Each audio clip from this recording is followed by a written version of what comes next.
del 13,2 de inflación. Claramente no está para, para festejar un número de 13%, veníamos de 25, pasó a 20, no son números para festejar, sobre todo por el costo que está teniendo en materia de actividad. Pero es justo de reconocerlo, como bien dijo el presidente esta mañana, es preferible soportar esta situación difícil de inflación a caer en un estadio de hiperinflación. Es lo que muchos pretenden, ¿no? Cuando muchos pretenden que sin recursos la economía y las empresas y el gobierno den aumento de salario, de jubilaciones, etcétera, en función de la inflación pasada, sin tener los recursos, y te lleva a un estadio en que después terminás peor que lo difícil, que el difícil momento que estamos ahora. Y desde ese punto de vista, no es para festejar, pero claramente es un gran mérito que apenas a 3 meses de gobierno, ya la inflación principal, la que los economistas llaman el core, el núcleo, o sea, aquella que no está contaminada ni afectada por ni regulaciones de precios ni por la estacionalidad que tienen algunos sectores o productos, está por debajo de la que heredó del gobierno anterior en noviembre del 2023. Entonces, con todo lo que se hizo, sinceramiento cambiario, liberación de precios, sinceramiento de varias tarifas de servicios públicos, que la inflación esté en los niveles de noviembre, realmente es comprensible el entusiasmo que tiene el presidente porque está logrando resultados más rápido de lo que esperaba. Pero, insisto, no se puede perder de vista el costo en materia de actividad, de consumo y de angustia de muchas familias argentinas, ¿no? Y esta tendencia, ¿vos la ves que puede seguir marcándose, teniendo en cuenta que, bueno, evidentemente marzo no es un mes sencillo con los números de la inflación? ¿Qué ves vos para marzo y abril, que son los 2 meses donde se ha puesto mucha expectativa? Sí, claramente marzo es un mes atípico porque está marcado por mucha estacionalidad. Por un lado, el efecto inercial de los precios regulados que se fueron flexibilizando, básicamente tarifas, más la estacionalidad de el ingreso de la temporada de ropa de otoño-invierno, que viene siempre con aumentos importantes y eso le da al índice un salto, más la coincidencia que este año la Semana Santa cae en la última semana de marzo y eso mueve un poco los precios de esparcimiento de los sectores que pueden, y eso también se refleja en el índice.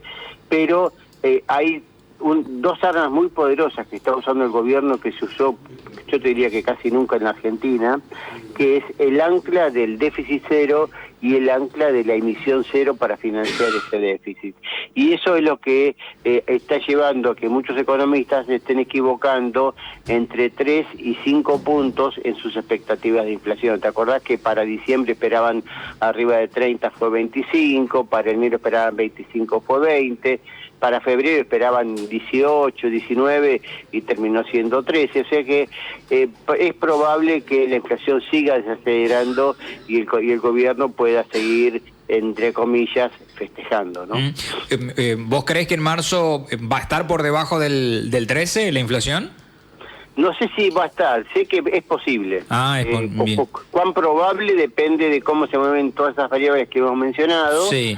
más la respuesta de los consumidores y ahora la novedad del ministro Caputo, que le dijo a los empresarios: muchachos, si el proveedor local te pide aumentos de precios que son totalmente desalineados con la realidad, impórtenlo. Le voy a facilitar el mecanismo para que las importaciones de productos de la canasta, no digo básica, pero de consumo masivo, alimentos, medicamentos, productos de higiene y limpieza, puedan importarse en condiciones mucho más favorables que lo que se hacía hasta la semana pasada.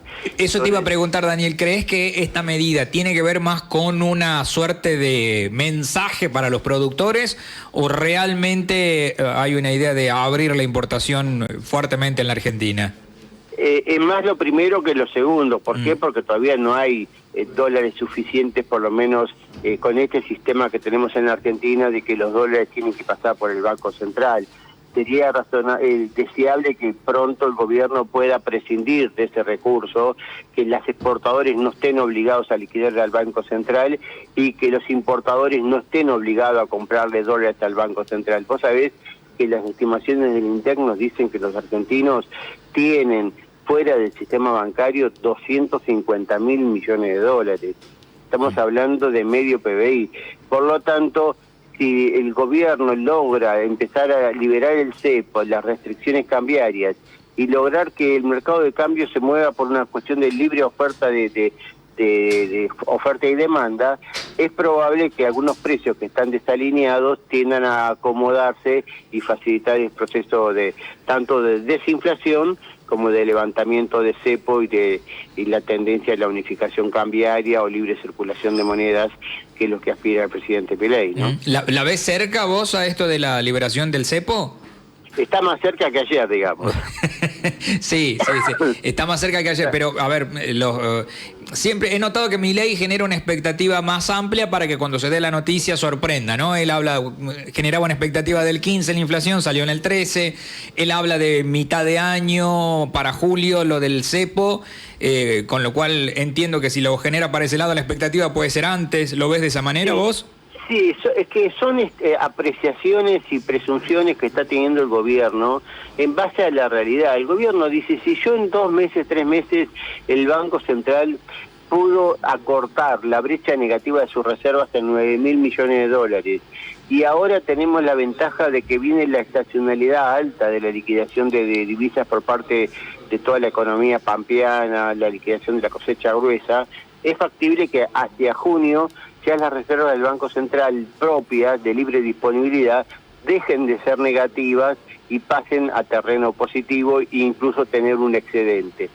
Si a eso se le suma que este ritmo de desaceleración de la inflación, junto con las paritarias que están cerrando diversos gremios, más el aumento de la movilidad jubilatoria, que ya en marzo hubo un aumento del 27,8% y en junio va a haber otro, etcétera.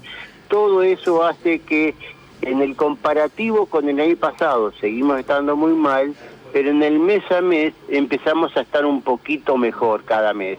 Y eso puede ayudar a reactivar la economía gradualmente, a mantener la desinflación, como se llama el proceso de desaceleración de la inflación, y por lo tanto a facilitar avanzar en el objetivo final de liberar el mercado de cambios, tender a eliminar el cepo y las restricciones y tener una economía limpia, o sea, sin tantas distorsiones, ¿no? La última, Daniel, esta decisión de bajar la tasa de interés del gobierno, ¿cuál es el sentido que se ha dado, teniendo en cuenta que hasta hace poco tiempo bajar la tasa de interés era como que todo el mundo de los plazos fijos se vaya al dólar, ¿no? Y era el temor ese y que pegue una disparada al dólar. ¿Quiso dar un mensaje el gobierno o qué quiso acomodar en la economía? Sí, quiso acomodar básicamente primero las expectativas, tenderlas a firmar el objetivo de la desaceleración, pero principalmente, aunque no lo dijo porque es un tema vidrioso y complejo, para expresarlo en estos términos, es cortar un poco lo que los economistas denominan el carry trade. O sea, hoy el gobierno está subiendo el tipo de cambio oficial para el exportador a un ritmo del 2% por mes. La tasa de interés estaba en el 10%. Quiere decir que aquel exportador que liquidaba sus divisas, las colocaba en un plazo fijo, tenía una renta en dólares del 6 al 7% mensual, que es un disparate. Entonces el gobierno dice, yo te voy a cortar esa tasa ahora al 6, al 5,5%, sigo devaluando al ritmo del 2% y ese carry trade te da una renta ahora de menos del 3% mensual. Para muchos es una tasa exorbitante, para otros es una tasa de riesgo. Fíjense ustedes que con esta medida, ayer los dólares financieros subieron 5%, con lo actual tiende a desarmar este negocio especulativo para muy pocos en detrimento de la sociedad en su conjunto. Entonces, ese es el objetivo. Ahora, esperar que con esta tasa del 6%, 5,5% que están ahora libremente pactando los bancos, porque ya no tienen una tasa mínima para ofrecerle al ahorrista como era antes, sigue estando muy por debajo de la inflación. Entonces, nadie creo que esté dispuesto a seguir manteniendo ahorros a interés cuando de pronto le conviene pasarse a un plazo fijo UVA indexado a 90 días que te recoge la inflación del mes pasado del 13% y la que va a venir en marzo y abril, con lo cual es más que todo una medida de anclar las expectativas en sentido positivo y achicar este negocio financiero que estaba habilitado para muy poco. Y de esa manera también eso del carry trade, como lo mencionás vos, que ya no la dejen al dinero ahí, sino que de alguna manera que se lo invierta en la economía, ¿no? También eso es el... Exactamente, sí. Que tienda a circular, que el exportador que ya tiene la posibilidad de liquidar, que empiece también a pagar las deudas a sus proveedores, que todo el circuito de la economía regional empiece a moverse, porque cuando se liquidan las cosechas tenemos que interviene el transporte, interviene el comercio, intervienen las compañías de seguro y interviene el consumo local de varias provincias y regiones. Por lo tanto, todo eso son señales positivas que en el mes a mes van a ir ayudando a reanimar una economía que está recontra golpeada, que tuvo caídas de niveles de ventas de consumo del 25-30%, y es lo que muchos están diciendo esto hasta cuándo aguanta. Bueno, yo creo que en la medida que en el mes a mes se esté un poquito mejor, la cosa va a ser mucho más digerible y vamos a tener la posibilidad de que la economía se siga liberando de los cepos, de los controles de cambios y de todas las restricciones que todavía prevalecen, ¿no? Daniel, un gustazo. Muchísimas gracias por tu tiempo, Gracias, Nicolás, por llamarme. Un abrazo. Daniel Estico, reconocido economista y periodista editor de economía de Infobae, dándonos a conocer su opinión. Está claro que tiene una visión optimista de lo que está sucediendo. Tomamos la inflación de diciembre, 25, ahora 13, es una desinflación, como lo está llamando ahora el gobierno. ¿Por qué se habla de liberar el cepo? Porque ya la cantidad de dólares que está teniendo el Banco Central han avanzado de los números en rojo, que todavía están, pero que esperan tener superávit al corto plazo. Por lo menos números que no estén en rojo, ¿no? No sé si superávit.